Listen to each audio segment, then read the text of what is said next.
Good day, everyone. I am Matt Harrison, and you are listening to the Geary Cast, the Malaga fan podcast on Sport Direct Radio, and as part of the Sports Social Podcast Network. We're now in the midst of the playoffs as Malaga have played the first leg of their playoff semi-final away to Celta Fortuna, Celta Vigo's B team in other currency, and we await the return leg at La Rosaleda this coming Saturday. At the halfway mark of the two legs, Malaga come home with a 2-2 draw after conceding a late equaliser in Vigo. Malaga will certainly have the fans behind them for the second leg, as they will play in front of a sellout crowd at La Rosaleda, and I'm sure it is going to be a tasty affair. And speaking of tasty, let me serve you up a big slice of Malaga insight and analysis, courtesy of my Geary Cast co-host. I will go, Luke Chambers, how are you? I am absolutely fantastic, mate. Thank you very much. I was back on the football pitch last night, bit of five-a-side, and today I feel absolutely great. I thought I'd be very, very stiff. How are you?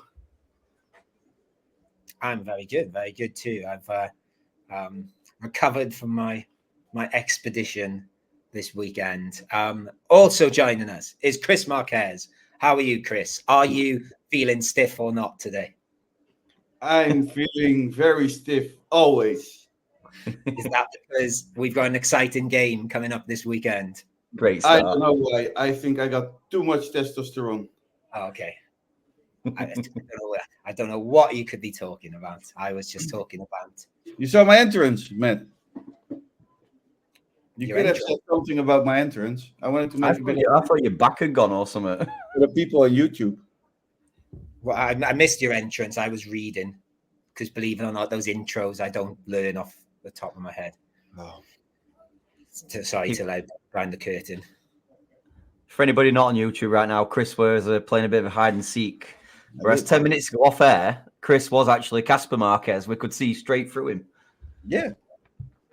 And that's not in a metaphorical sense, in a literal sense. For some reason, we could see through Chris's body and everything behind. We've still not quite worked out if he's alive or not. I think I am. He looks quite solid now. Anyway, we shall perhaps go and talk about Malaga's slightly solid start to the playoffs. Obviously, we had a bit of a hiccup at the end. Let's just sort of look at the playoff situation as it is. We'll focus on Malaga's side of the playoffs first. So as I said in the intro, we got a 2-2 draw up in Vigo against Celta Vigo's B team. Obviously, we'll be talking about that game shortly, as well as previewing the return leg, because we thought we'd sort of squish the two episodes together this week. In the other leg, the other game, in the first leg, it was Ceuta 2, Gimnastic Tarragona 2. Gimnastic with a very late goal, Ceuta with 10 men. So there you go. We got two 2-2s, a lot of Desmonds going on there. Luke, I think you already said just before we press record, you watched the Ceuta Tarragona game. Do you want to give us anything on that? Yeah, basically, it was very much like the Malaga game. A quick pace, both teams going at it. A very feisty game towards the end as well. Like you've just said, Ceuta ended up with 10 men.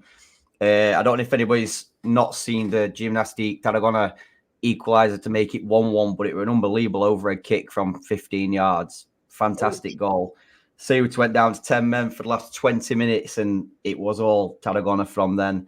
And as I just mentioned off air, then the Tarragona, what I thought I was going to see a very defensive performance, as they've got a great defensive record, but no, these are an attacking team, and like we all know with Ceuta, you never know what you're going to expect with him.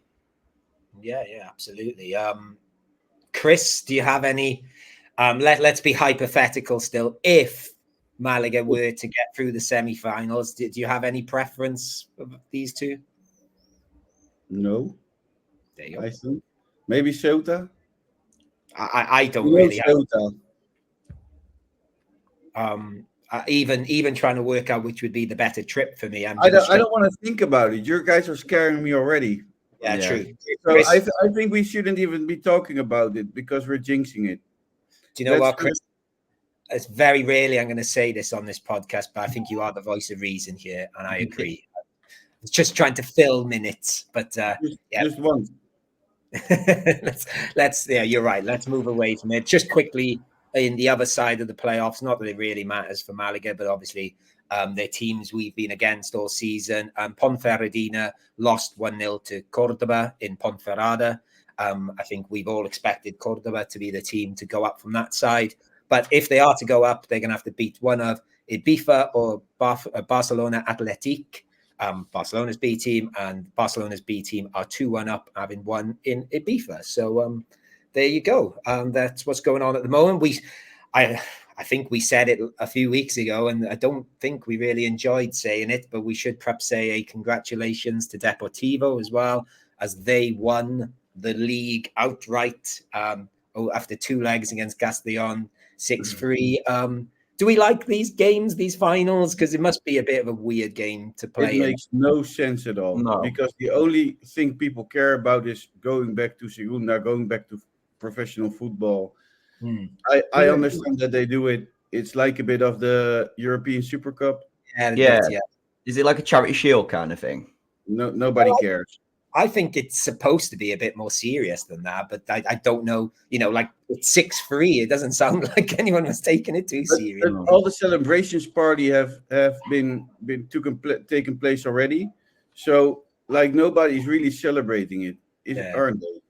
I can imagine Castellón and Deportivo's players want to just go off on their holiday after getting promoted, and I can't imagine Castellón are going to cry themselves to sleep over losing this. But yes, prime example. I don't know if you saw the first leg, but Lucas Perez missed a penalty, and he just walked over the goalkeeper and gave him a great big hug.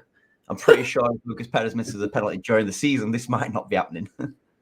But tell you what, if Malaga got to this game, I suppose it would be just quite fun, wouldn't it? I wouldn't be a nice extra game for us fans, I guess, that I wouldn't really be bothered. But still, I wouldn't care if we did lose. Yeah, exactly. That's probably my point as well.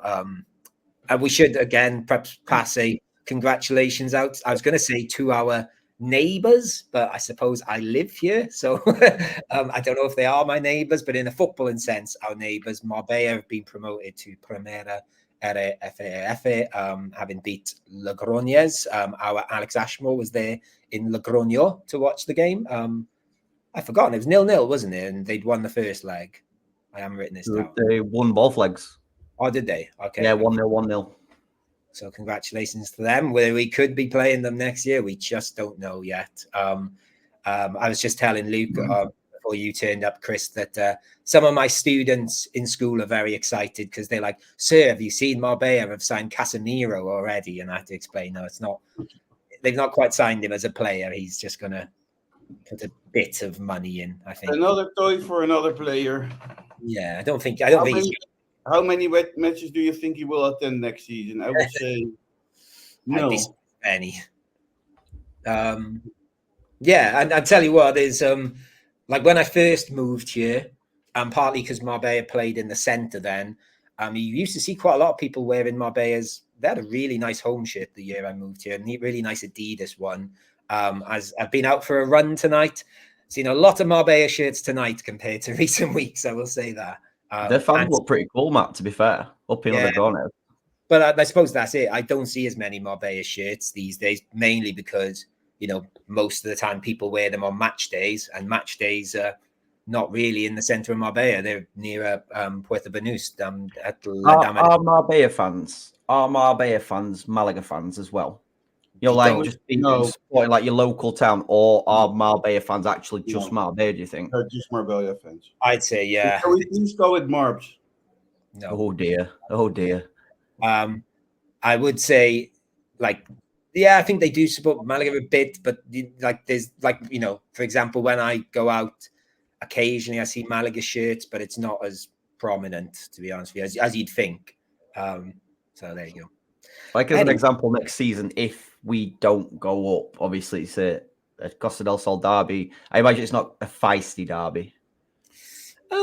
I don't know, to be honest with you, because I think there is I think Marbella will see it as a exciting game to sort of swing a punch at the big boys, so to speak. I don't think nasty, but I think it will have a bit of a kick to it because Marbella do have quite a sort of ardent fan base. So we'll see. But yeah, that could happen. last just bit of Malaga news. It's not really Malaga news, but we always seem to talk about Willy Caballero. He is part of the Chelsea backroom staff now. He has gone with Enzo Maresca, who is the new Chelsea manager. So we thought we'd give those ex-Malaguistas a shout out, and good luck to them with the madness that is Chelsea at the moment. They are doing a good thing, aren't they? They went to Leicester, from Leicester to Chelsea. Yeah. And Maresca is obviously Pep Guardiola's former assistant, so he's another Pep disciple. I really liked Enzo Maresca as a player, but obviously I didn't support Malaga then. I sort of remember him playing for other clubs a bit more. I loved him at Malaga. Yeah, I'm sure he's good. But dare I say, I remember him best at Sevilla, but probably shouldn't mention that. But yeah, he's that's fun. It's cool. Let's move on to talk about Celta Fortuna against Malaga. So, Matt, one more. Just what we were talking about off air. The news, what's kind of just broken. I was going to drop it in a bit, but go on. Sorry. Carry on. No, we've thrown it now. I can't tease it. Basically, it's all over social. Well, currently on social, Elders Marque are saying that there is a huge link of Roberto and a certain Atletico Madrid. They're saying that if Malaga would stay in Primera, there is a big chance that this can happen. Whereas if we go up, there's a great chance it won't happen. Whereas like me and Matt were just talking off air and thinking, if Atleti really wants him, surely they'd get him either way. But also we were just saying as well, we hope it's not going to be a signing where they'd sign him and then just sit him in Atleti B. He would be a signing for Atleti B. Yeah, exactly. Not playing for the first team. No so chance. what would Roberto gain from it? Nothing. Really nothing. But I say, like when we just mentioned it off air, that we don't know if he'd get in the Atletico Madrid squad or whatever, but you do feel like Diego Simeone would look at his running and think, "Oh, I like him."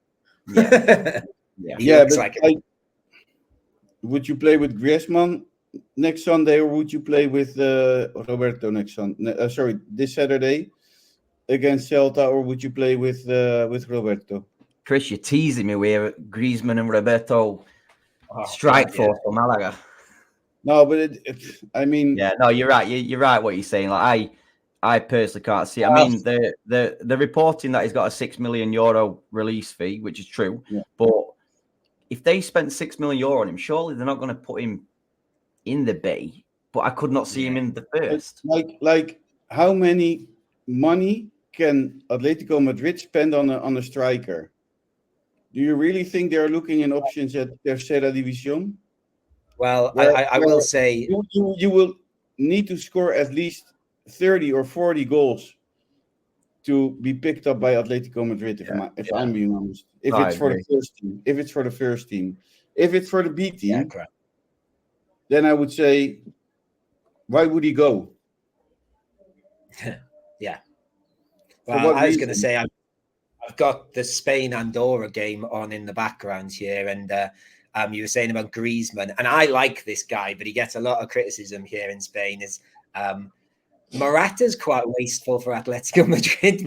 Maybe Roberto's going to take Morata's more than Griezmann. But, and then another thing, like I don't know, if I was Roberto, would I play in a full La Rosaleda, or would I play in front of 1,000 people? You don't really stand out at Atletico Madrid. Well, this is what the reports are actually elaborating on, saying that Roberto is very, very much wanting to stay with Malaga. It's just if it kind of gets forced into a corner where Malaga's getting great money and it is a good potential move, whether it's in, I don't know, Portugal or something like that. For Roberto to stay, we need to stay up, I think. Look at Calvo. You are? Look at Calvo last season. Yeah. You think he made a good choice? I said it. I don't think it's a great choice for him to go to Andorra. See, I didn't see it fitting because I don't think Andorra play tiki-taka football, or they did when we were in Segunda, and he doesn't come across that kind of player. This is how bad I got it wrong. I tipped Andorra for good things this season, and they finished second bottom or something. So yeah, it's been a terrible move for him. Well, let's move away from the northeast side of Spain, or the east side of Spain, and go to the northwest of Spain. Part of Spain I ventured to this weekend, as did quite a lot of Malaguistas. Fair play to all that completed the trip in however they got there. I saw people doing lots of different ways. I chose the silly way of the 14-hour Peña bus trip, but it wasn't too bad in the end. I did sleep. Yeah, I slept okay both ways, to be honest with you. On the way up, I had enough wine to knock me out. And then on the way back, I was tired. Chris, I think we've got to do something for Matt and all those Malaguistas. They deserve a big round of applause for that. Because that is an unbelievable trip. That is fantastic, guys. But also, Matt left me alone at the award show. How dare you? Because I was getting myself wind up to go to You sleep. could have got yourself wind up there. Yeah, I could But, have. but we got an award. We went to 3 award shows where we were nominated. It took us 3 award shows, but here it is. It's beautiful, isn't it? It's a beauty. Mhm. Yeah, it's really nice. I picked it up. A lot of people congratulated me on it. There's only one problem. It's not ours. It's Steve's. Steve Jackson. Steve Jackson, his award. Gary of Because the... I told your story, Steve. While his roof came off his house, and a lot of stuff of his personal belongings got how do you call it? Gone missing and got destroyed. Yeah, destroyed. In how do you call it? Tornado. Hurricane. Tornado. He still came to Malaga to see Malaga play, which I think it's amazing. And we wanted to do something for Steve. So we told his story to La Rosaleda fans. And this beautiful award is for Steve. He couldn't come. So I had to give up my Friday night to go to Malaga, to the shopping mall next to the stadium. And to spend my whole Friday night in the shopping mall to pick up this award. I had to go on stage. It was beautiful, a very beautiful event. I really enjoyed it. Catania was there, my youth hero. Yeah. My favorite footballer when I was young, together with Kiki Musampa and Dario Silva. So it was amazing. A very nice show, music, everything was there. It was perfect. I got to in Celta Vigo's stadium. I did get to congratulate little Salvi and his dad on their award as well. I did see them there, so he was proud, little Salvi. Yes, I could. I think he was quite proud. And I said to him, "It's like you think he was surprised I knew actually." But yeah, that was nice too. Yeah, so that's how Chris spent. I think Chris had a much more productive evening than I did going through the night to Vigo's. Good fun as well at the service stations in the middle of these, like in the middle of nowhere, and like hundreds of Malaga fans pouring in, and some little lady behind the counter doing the coffee, thinking, "What the fuck is going on here?" But, got there. Good crowd as well. Obviously, I think there was about over 1,000 Malaga fans. Close to 6,000 fans in the stadium. They had quite a decent crowd as well. I don't know whether it was free for like season ticket holders or not. It was a nice atmosphere around the ground before. I know there was some issues, but like from my experience with Vigo fans, there was fine. It was quite jovial. There was some issues after the game as well. We can maybe get to that. Let's go into the starting 11. I know you did the live stream as well, Luke. I don't think there are any big surprises. I think we sort of anticipated that Kevin might have blown his chance over the last couple of weeks. So he was out, La Rubia was in, and I think we've all championed Puga over the past few weeks. He kept his place ahead of Joaquin. Was there any sort of chat about the starting 11 on the live stream, Luke? No, to be honest, mate, we predicted this exact lineup last week on the preview show.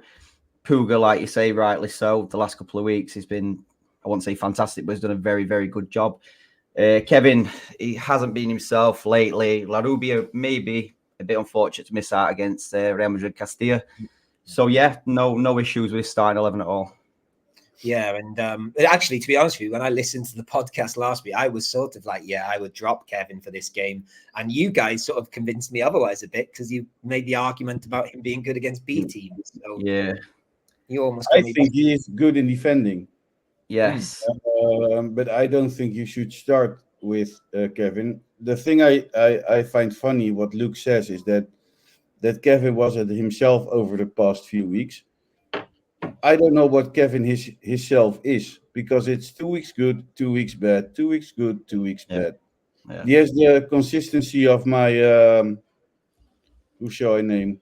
Oh God, where this is going. While you're thinking, Chris. I'll keep quiet.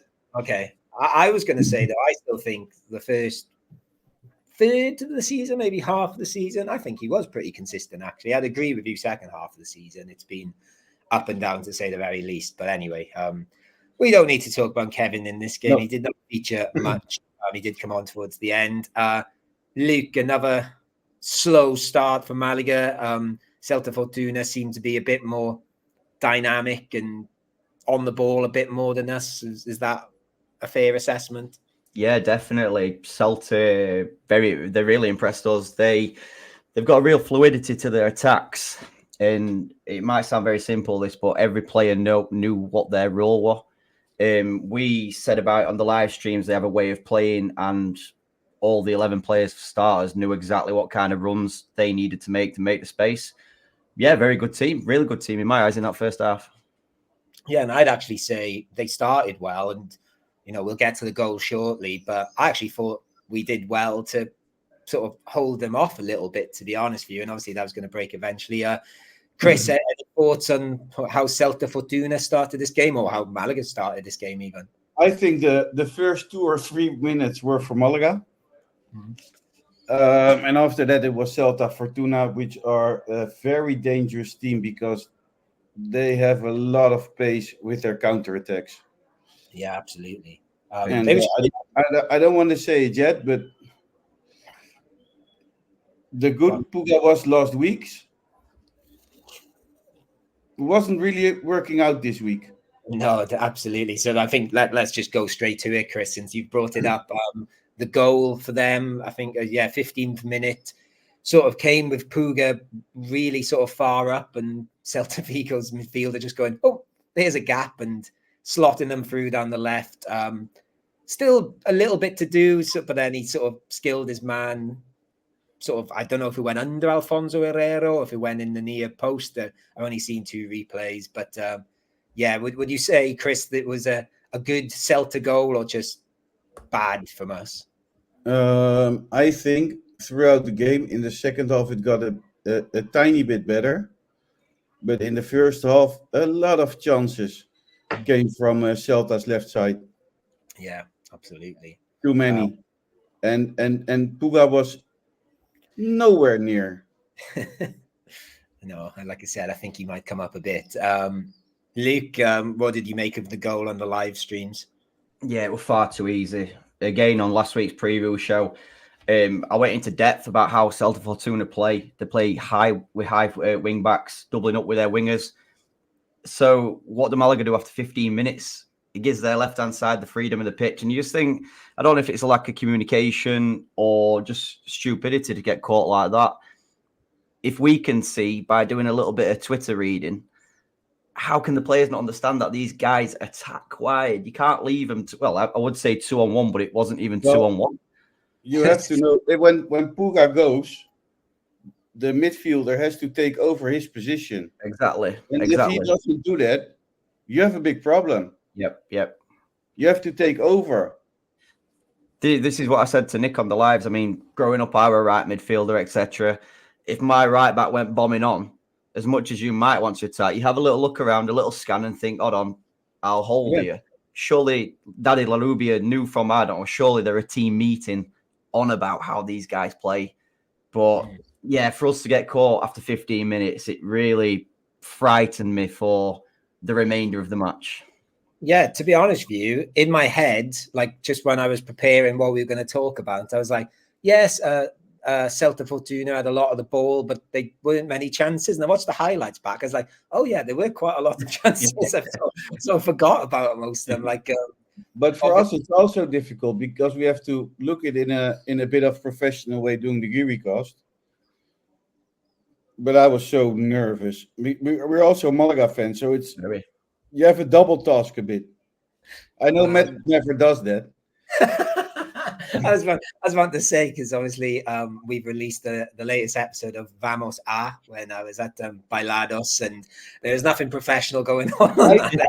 I think because I've listened to all of them, we're going to change the whole name of it.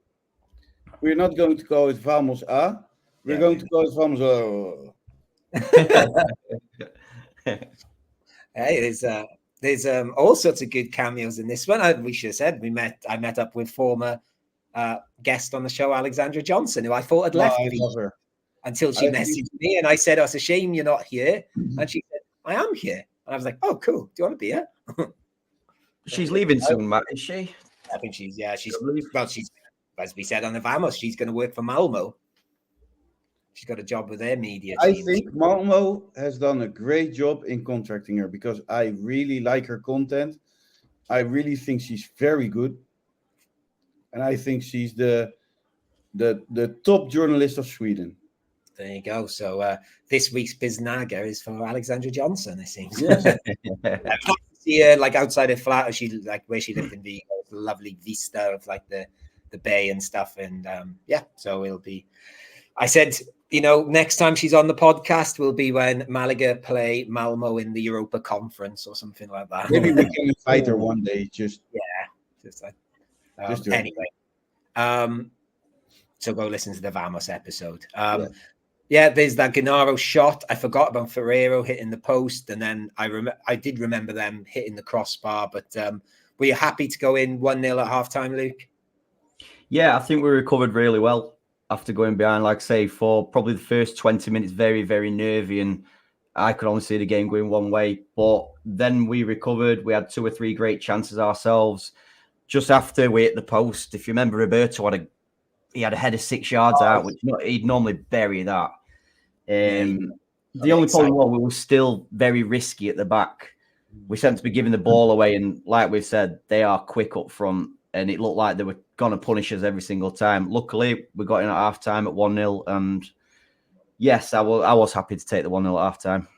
Yeah, so go into the second half then. Chris, you can disagree with me if you want. I think it's fair to say we were much better second half. Did you any idea what changed for us? Or I think it wasn't something tactical because I think every time Celta came out, Puga was still nowhere. But I think the players realized how much there was on stake, and they just gave it all. Yeah. And the first half is always a bit. I played a few finals, like not on high level. I played a few finals. It's different. It's different than anything. It's. I won't say that you play hiding yourself, but you're not really eager to get the ball. You know what I mean? Yeah. We should say as well, like you just said, I don't think it was tactical either, because we should add here there was no halftime substitutes. So would you agree with what Chris said, Luke? Because I'd agree too that I don't know if Pellicer stuck a rocket up their arse. It doesn't seem like a very Pellicer thing to do, but maybe he did. I don't know. I think just urgency. Real urgency. Like Chris just said, the team probably sat down and thought, this is a big fucking opportunity. We can't let this opportunity go. The tempo was much quicker. They didn't allow Celta Fortuna to settle on the ball, which from the first minute, we basically allowed them to show what they can do rather than what we can do. And to be fair, Celta couldn't cope with that extra bit of pressure what Malaga applied. Yeah, and we should say perhaps talk about the goal here with A good corner from Ferrero, which was cleared, and then he put in another good cross. I'll be honest with you, like, because it was at the other end of the ground to me, I wasn't 100% sure who'd scored it, to be honest with you, but I saw someone header it. It's only when I watched the replay back today I realized, like, it's a proper good diving header. It's like it was very exciting when I watched it back from Gennaro. Chris, any comment on the goal? Enjoy. Very nice. Very nice. I can say the bar I was in exploded a bit. Well, I can tell you the away end.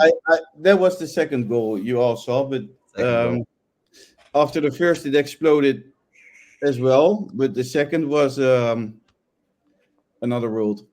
Yeah, I think I'm sure some of you seen the video. I know Luke has of our friend Trisha was a couple of rows in front, and I could just see everyone was going mad celebrating, and I could just see her with her hands over her face, and she was like crying her eyes out. And that was just when we scored the equalizer, and then she was crying when we scored the second goal, and then she was crying when they scored. It was just like oh god, this club is stressful, isn't it? So I did feel a bit sorry for her, but yeah, it did go quite mad in the away end, as you can guess. But yeah, good header from Gennaro. Luke, any comment on Gennaro's diving header technique? Just basically coming from a player, there's not many better things in football than scoring an absolute bullet of header. Yeah. You have to criticize him more, because every time you criticize him, the next match he plays a decent match. Yeah. And every time we say how great he is, then next match he's very much shite again. The thing about this goal as well, Gennaro's space basically came from 2 or 3 Celta Vigo defenders trying to basically jump Roberto. Like, I saw that. They were just all over the guy. Now, I think Gennaro could have done better with this goal. It is a goal, but not so great. I also think a big part of the defense is of this poor defending we had with their quick attacks. That I think the one to blame is Gennaro. Oh, really? Okay. We'll have an interesting chat about that in a bit. We're celebrating his goal, guys. I have to say this. I think he was shit, Gennaro. Okay. I'm going to give him my chumbo. Slow down. I want him to be good next weekend. Right. Okay. That's okay. I see where he's going. Okay. Nice. Nicely played. Obviously, then, not long after, it was 2-1. Roberto got a penalty. Again, other side of the pitch to me. We just saw him go down. I've watched it back. I feel like it probably just about a penalty, but I think it is a penalty is a penalty. Just about that doesn't exist. Or it is a penalty or it's not a penalty. Okay. That's a very philosophical way to look at penalties. What did you say? And this was a penalty. And penalties is not something we got a lot this season. True. No. We cherish it. I think we deserved it because there were also moments where we should have gotten penalties and maybe we didn't get them. Trust me, Chris, I did cherish it. I was very happy when it was blown. But with our GiriCast analytical hats on, Luke, what was the general chat on the live stream? Well, basically, the very, very important thing before the whistle went, we were here screaming, square it, it.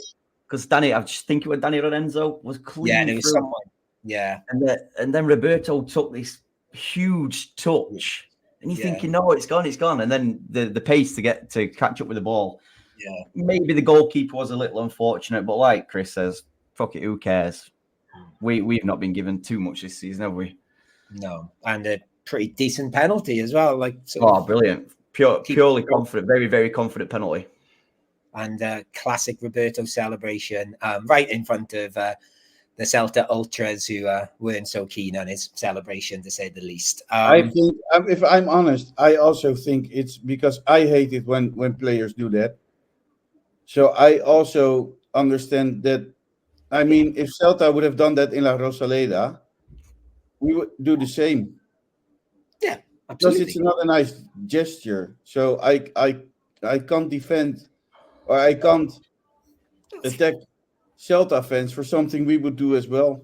No, I wasn't attacking them. I was just saying they weren't very happy with it. Did you see the video? Yeah, but it's the thing that No. that they did towards. Basically, obviously, Roberto's done the knee slide. All the Malaga players were all over him. The last player to come in and celebrate was Genaro. So the bottle's getting chucked on. Genaro walked past every player and in the complete shithouse way, just picked up the bottle and started drinking the bottle before chucking it, not back into the crowd, but just chucking it to the side. But to be fair to the Celta captain Blanco, he straight over were like, calm down to the Celta fans. Yeah, just to be clear, when I was saying, they were angry and stuff, I perhaps should add, I didn't mean that they should be throwing bottles at our players. And no, I think what I find horrible is that Bad Charlie who stood there. Yeah. I think that doesn't make any sense because Bad Charlie is doing his work. The guy is the most nicest guy you can find. He won't talk shit about Celta, about any other team. I know. He's just a professional doing his work. So why? It makes no sense, does it? Just quickly, for those that don't know, he suggested that he had bottles thrown at him as well. And I guarantee you say he's a nice guy. I bet when he was walking around the ground, because I've seen it every other game I've been to this season, guaranteed there were some kids in the Vigo end that have a photo with him and he would have happily acknowledged 100%. Yes. So vamos, Charlie. Vamos, Charlie. Yes, we do like Charlie. And then I guess I was just going to add, to be honest with you, it looked more likely at being 3-1 from there than 2-2. I think we played well. They had that shot that hit the post and came back out, which not sure how that didn't go in the end. But it looked fairly comfortable.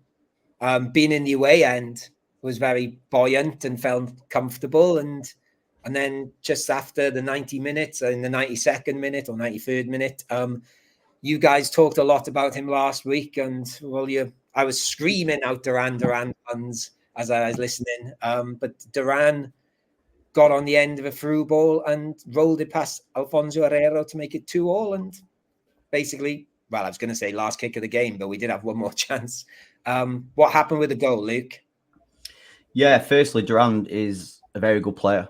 In my eyes, a very good player who probably shouldn't be playing at this level, but poor defending again for this goal, and we got punished for the second time. At the time, we had a bank of basically 3 centre-halves. I think it was Juanpe who dropped in. Yeah. And it's totally unacceptable for a striker to run off a centre-half when there's 3 there, whether that's down to really poor communication, but you've surely got to have cover there, especially at that time in the game. You've got to be fully focused. Yeah, it was. I think it's several things. Okay. I think the biggest problem is Malaga's biggest problem over the last 3 or 4 seasons is that we get too comfortable again. The last 10 minutes, we're then pushing.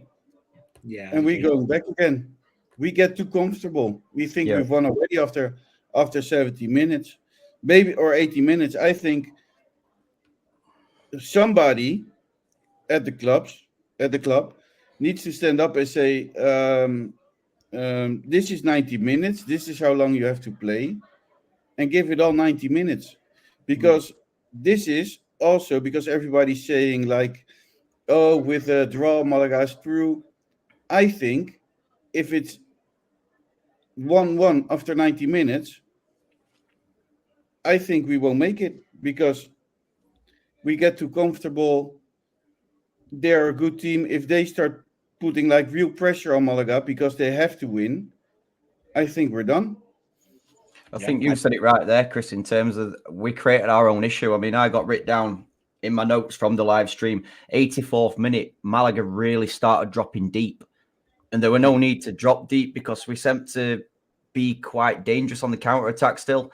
But the more we drop deep, you're not affecting your own team's performance. You're allowing Celta back into the game.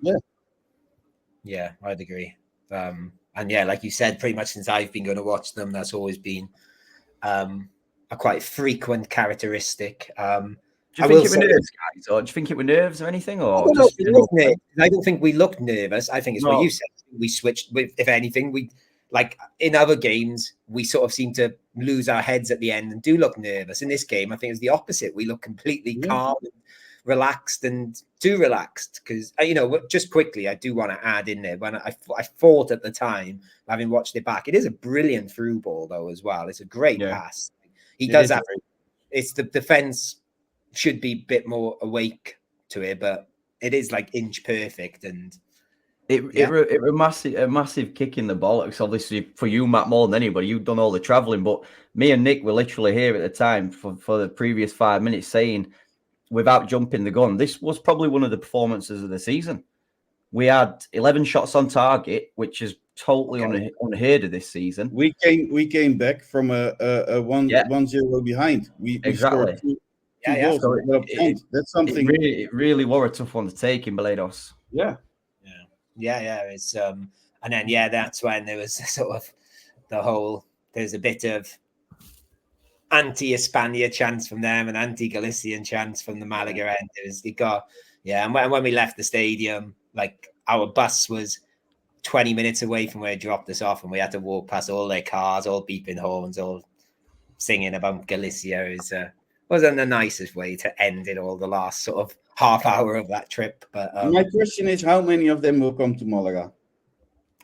Would you go 16 hours in a bus to come to Malaga to see Celta B play, or would you buy a plane ticket for 200, 300 euros to see a B team play? I don't think we'll notice them. No, there might be a couple that come because family members and things like that, but I can't see there being. I don't think so. I'd be very surprised if there are. But they normally announce how many away, don't they? Most important question of today. Go for it. Exciting. Matt, are you confident? Am I confident? No. For Saturday? No. But not. But equally, that doesn't mean I think we're going to lose. No, but did you get? Okay, maybe the wrong question. Wait, let me change that. Let me rephrase it. Just let me finish my answer to that first. Just to be clear, that's not me saying I think. No, but were you excited? Were you excited after Saturday's match? I'd say excited and. Well, straight after the game, I was a bit deflated, as you'd imagine. But yeah, were you confident after the match, Luke? It was hard to take, but yes, I just think I can't see. Basically, again, it's going on stats and stuff. What I've found, Celta are a totally different team away from home from what they are at home. At the time, I couldn't see Celta coming to our place and scoring 2 goals. Now that they've got that equaliser, can I see a team coming and winning 1-0 in La Rosaleda? Yes. We've proved that this season. But I do feel confident about Saturday. Do I feel confident about getting promoted? I don't know, but I do feel confident about Saturday. It's just after seeing this match, did you get some confidence out of it, or are you saying, wow, this is going to be difficult? This is going to be more difficult than I thought before it would be? A bit of both, to be honest. I know I'm sitting on the wall here, but like Celta showed they can be a good team. But I also think for effectively a solid 50 minutes in the middle of the game, Malaga, like I think Matt said, we could have been 3-1 up, maybe 4-1 up, etc. We created.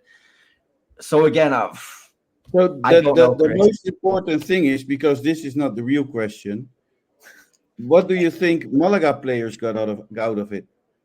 They would have came off feeling like because it doesn't matter what Matt thinks, what you think, what I think.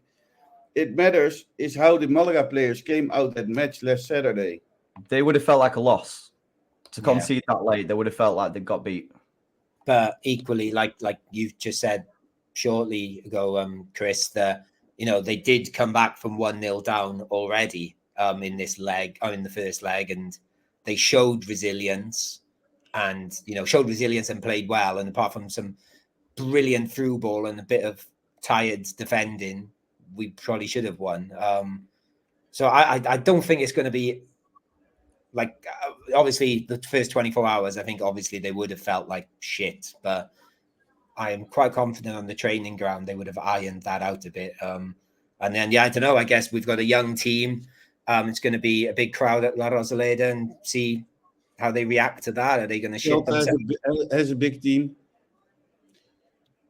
I mean, has a young team. I mean, I think you guys and the other 29,000 potential Malaguistas have got a hell of a hell of a saying what happens on Saturday. Celta wouldn't have played in front of a crowd like this before. No, they And played. we know how loud it can be inside that place. They played against the Deportivo, and Deportivo is also a very big following, which are also very loud. But did it have the importance of? This is a cup final now. This is a one-legged game. They've got to win. They can't draw. They've got to win. For me, so I'm going to say this. We're going to do this. We're going to do it on Saturday. Okay. I don't see confidence, Matt. I need you to be confident. I want you to believe right now. No, on Saturday I'll be. Say it. I want you to say it. This Saturday, Chris. Since I've lived here, I've known nothing but doom with Malaga. Matt, stop it. Because if we stay in this spirit, only doom will come. The day where Chris Marquez is telling Matt Harrison to be more confident. I never thought I read a book last week of I forgot his name already. Which says if you are confident, things will go your way. Okay. If you believe in yourself, things will go your way. If you don't believe, Matt Harrison, if you don't believe, things won't happen. Preach, brother, preach. I'm feeling this. I want Matt to say 3 times, we are going to do this on Saturday. 3 times. Okay, we are going to do this on Saturday. Harder. We are going to do this on Saturday. We are going to do this on Saturday. I'm not seeing like the belief in your eyes. I want to see the belief. Come on, Matt. Chris, you sound like the coach on Cool Runnings. Matt, come on. 3 more times. Okay, we can't. I want you to do this first. No, because like you said, the eyes are the gateway to the soul. I can't lie. I want you to believe it. Look. Yeah. We're going to do this Saturday. Oh, we're going to do this, baby. We're going to do this. We're going to do this. Of course we are. Chris, get me some victorias in me Saturday. Trust me, I'll be full of belief. I think that's what it's called. Anyway, let's go to Chumbo and Biznaga and get that bit wrapped up, and then we'll just do a little bit ahead of the preview game. Although I think we don't need to talk about what Chris is expecting now. Chumbo, I think we've already answered this. I'll say mine straight away. It's Bugard as well. I feel like that's where the others are going. Luke, anyone different? I don't feel like Chumbo win after Chris's motivational speech right then. On the live streams, me and Nick actually disqualified Chumbo when we were 2-1 up. How did he? It's up. I've gone purely probably for the important part at the end. I've gone with Nelson Monte. I didn't think he really led the line like he normally that holds the line like he normally does, but harsh, if anything. Yeah, I thought those two were actually all right in the centre. I think it's a harsh one. It's a harsh one. They had a tough game against them. I thought they, apart from, like you said, the end, they did well. Chris, are you going Puga? I get the feeling you are. Nope. No. I have to go with Genaro. Is this a confidence thing? Is this the confidence thing? I'm confused now. So okay. I have to go with Genaro. Okay. Biznaga then. I'm going to go with Genaro.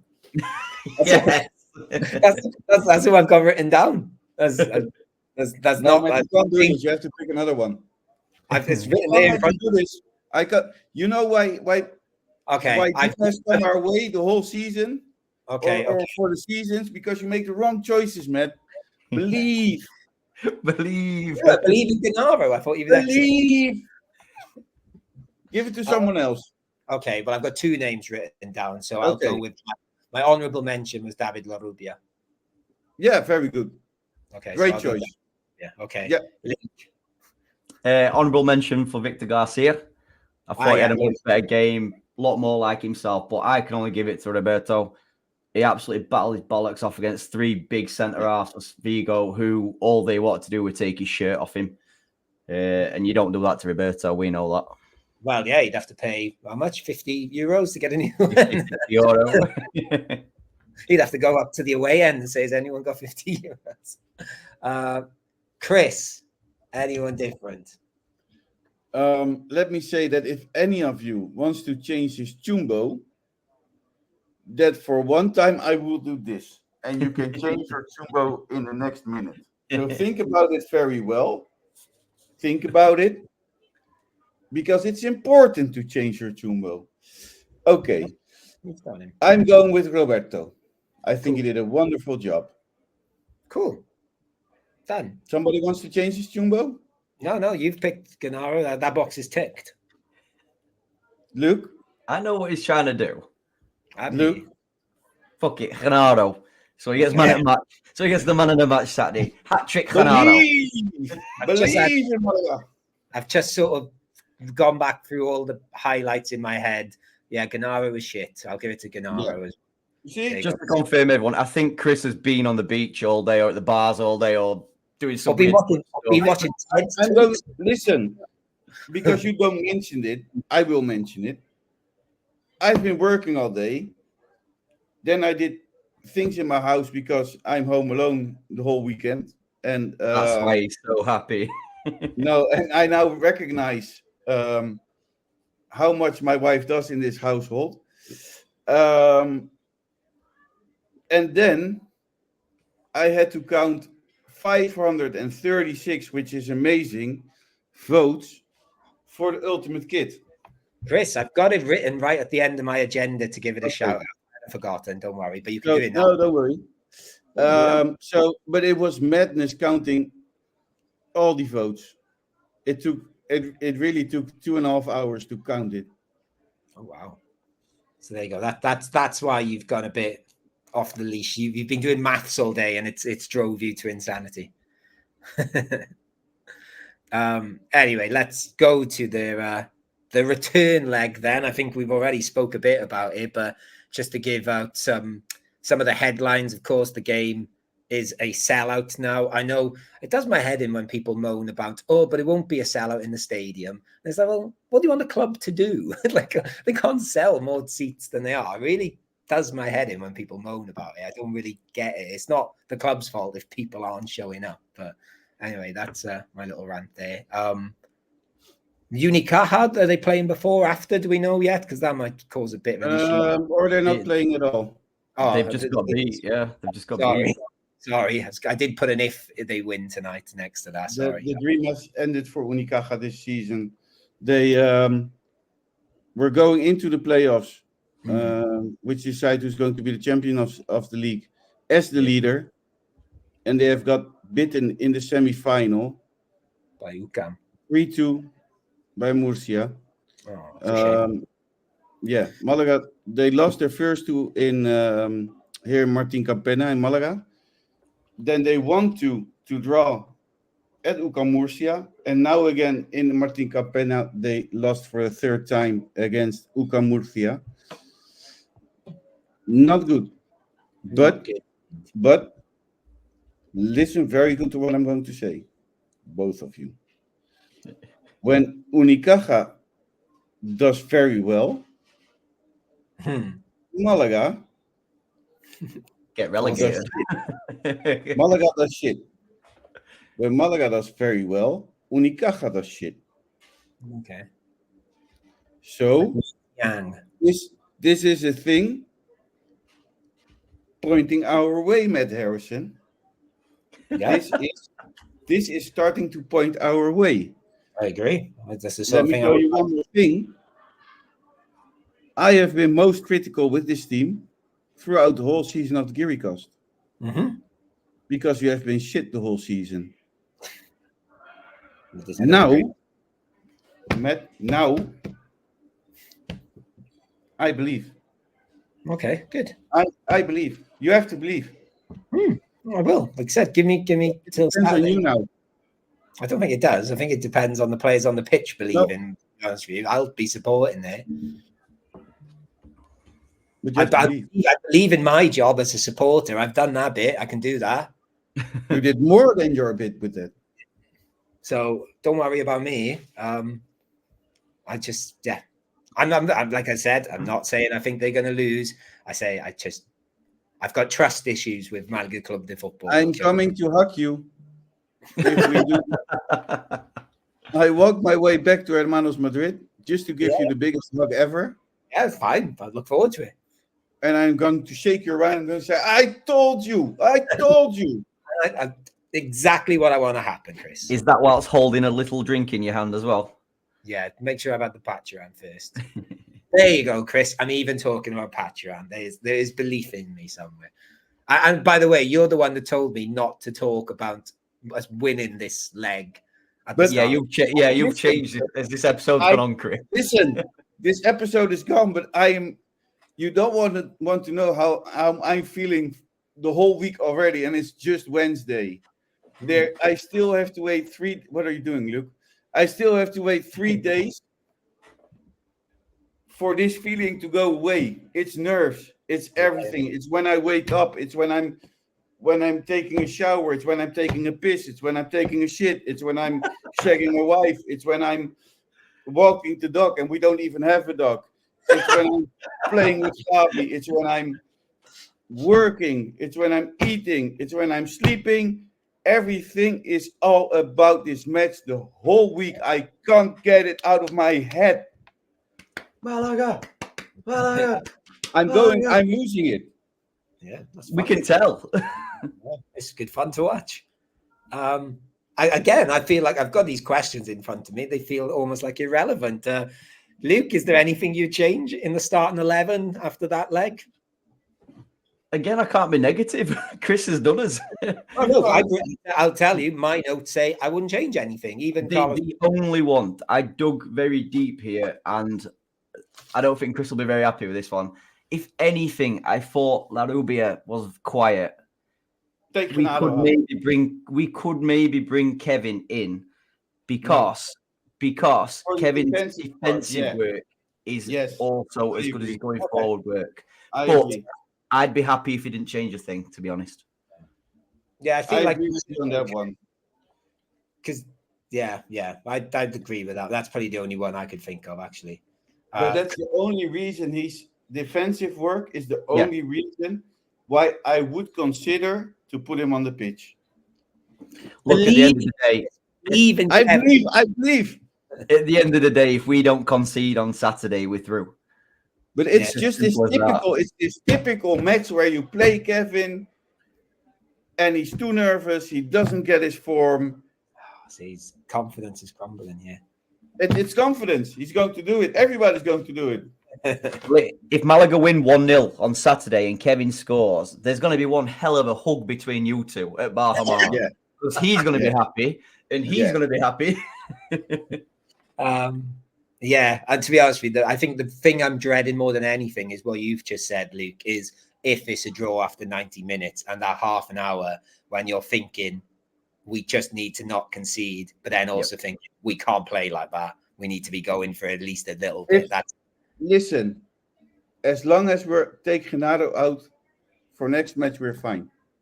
Don't play him. Horrible guy. Again, guys, do we want to just start wrapping things up? Who you probably watched it closer than, certainly than I did, Luke. Are we saying Duran is the one to watch for Celta? I think personally, all three of them going forward. I thought Albon, who scored the goals, a very good player. The captain for me, number 10, Blanco, really, really cute, typical Spanish number 10. The ball goes through him. They're a dangerous team, these, but like we've just been saying for the last hour, Malaga look best when they're attacking, so there's no reason why we can't attack on Saturday. Just quickly, because you guys didn't mention this last week, and I only found out sometime this week. But I want to give a shout out. I think he came off the bench in the game to Bruno Iglesias. Do you know why I might be giving him a shout out for perhaps off the pitch stuff? Relatives? Somebody? No, nicer than that. Do you know the 1% charity that Juan Mata set up, where basically he wanted footballers to sign up and literally give 1% of their salary to charity, and obviously he gave more. No, but it's so Juan Mata, obviously him giving 1%, that's a lot of money because he's got a big contract. But Bruno Iglesias is the youngest footballer signed up to that charity. So that's very nice. Very Quality, nice. really good, really good. Really good. Look, I assume he's still signed up to it. It was on his Wikipedia page. So it's Hey, He must be then. yeah. You can always trust Wikipedia. And otherwise, guys, I don't really think there's much else we need to say, because you don't want me to ask who would you rather play in the final. So that's fine. I don't mind not asking that.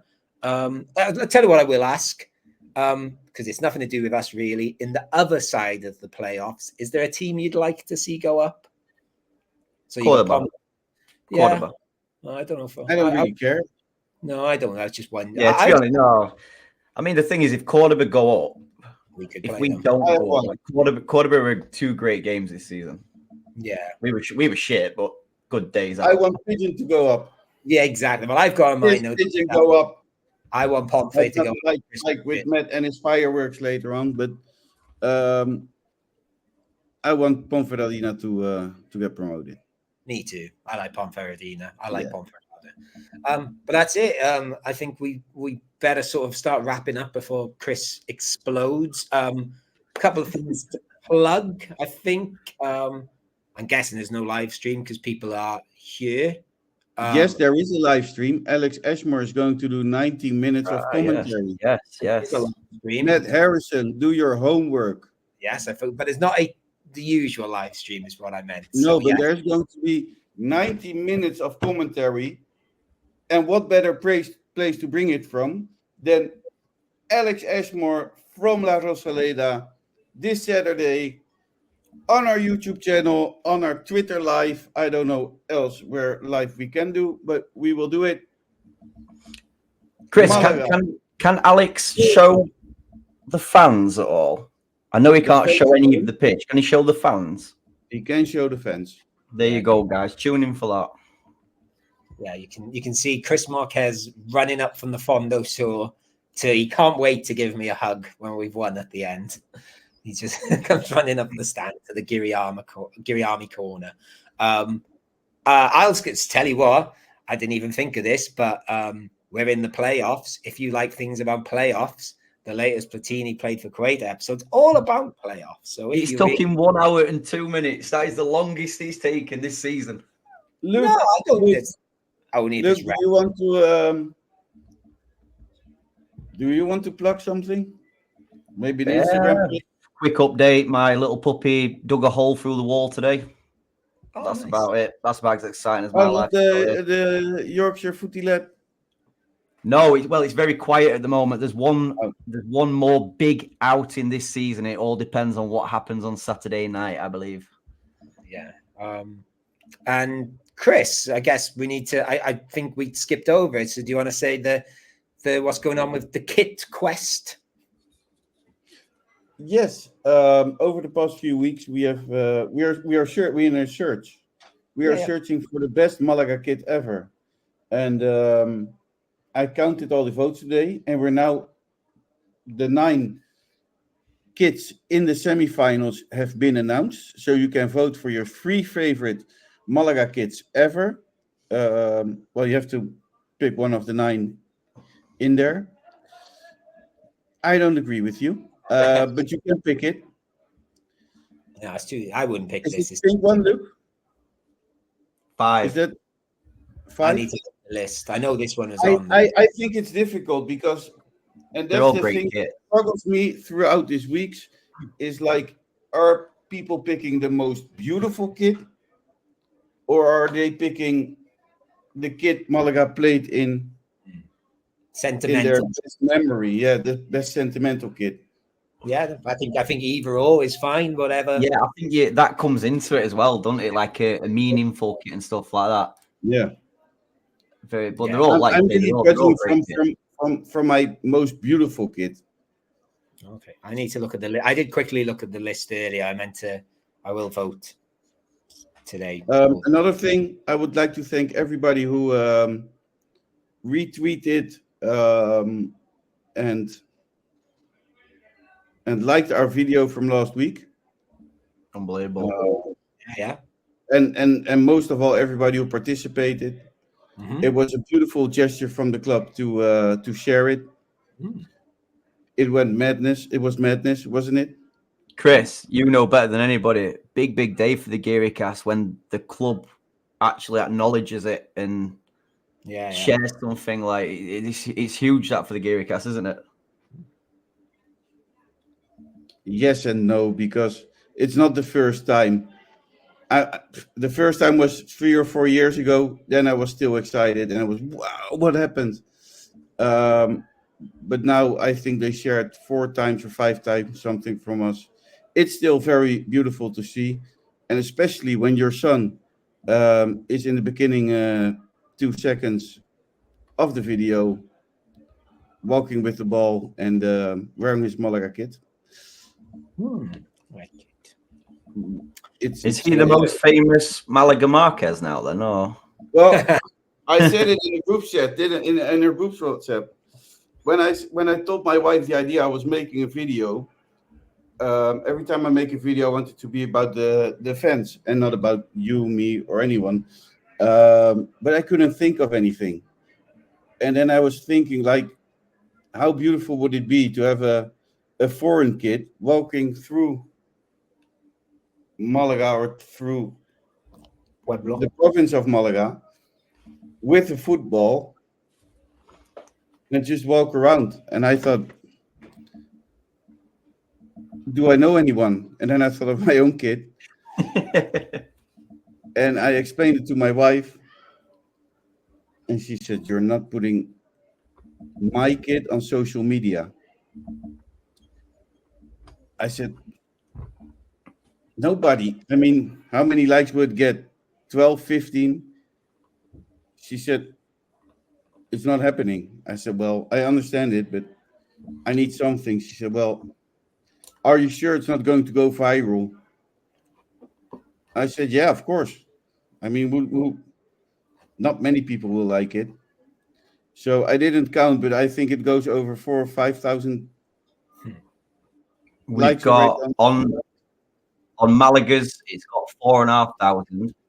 On our Instagram, it's got like 400 and something. On our X or Twitter, it's over 500 now. Is that the reason why you're home alone currently then, Chris?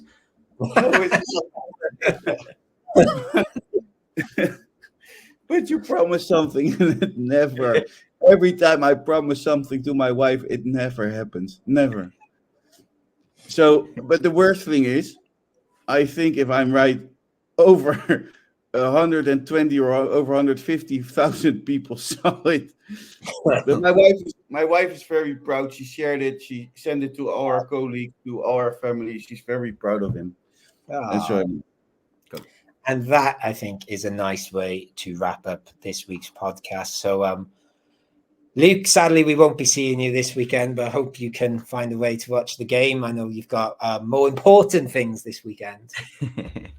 Yeah, I'm having a weekend with my wife, but no, I am gutted not to be coming out with you guys, but there's a lot of people listening to this pod coming out. I hope you all have a fantastic time. I hope you celebrate all the way through the night. We get to the final, and then I can fly over to Malaga. So basically, for Saturday, vamos Malaga. Enjoy, guys. This is the perfect week, the perfect weekend to. I can't do that. I've already got that on my finger, haven't I? To win and to hear in 8 weeks that Laura's pregnant. Hey, whoa. This is going to happen. Slow down. And the baby's going to be called Gennaro. Yeah. No. Okay, Kevin. Chris Marquez, I will be seeing you on the weekend outside Barcelona, Madrid for a celebratory hug, I believe. Yes. Vamos Malaga and vamos Luke Chambers in the weekend after the win. And so thank you, Chris. Thank you guys for listening. Go and share and do all that stuff we ask you to usually do. Tell your friends, etc. We don't this week. We don't care. Don't don't do anything. We just want Malaga to win because we believe. Yeah. Usually next week again. We don't care this week. Vamos Malaga. I'll finish by saying adios. Vamos Malaga. And I believe. Come on. There we go.